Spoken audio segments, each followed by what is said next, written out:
Hey everyone, in this video I'm going to be showing you how you can clear your start bar's search history. Now I'm not sure if you guys know, but Windows does keep a track and takes into consideration what you are typing into your Windows search bar.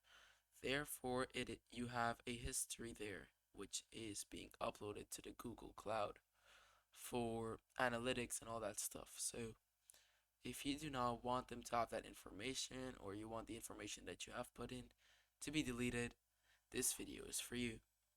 So what we're going to be first doing is navigating to our home screen. If you're managing or struggling to come to your home screen, simply go to your taskbar and there should be this button right here. Press on it and you should be on your home screen.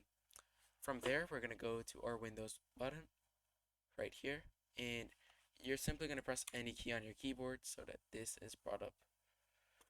From there, we want to go to the top right, press on options. From there, once this is here, we want to go to our search settings.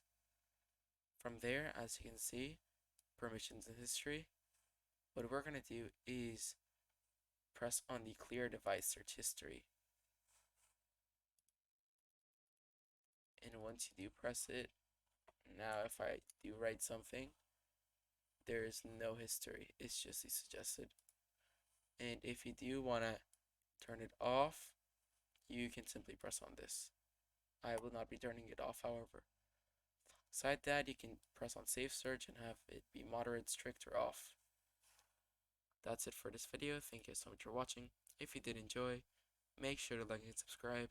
And don't forget that bell icon so you don't miss any of Growmore Tech's tutorials. Other than that, I'll see you guys in the next video. Goodbye.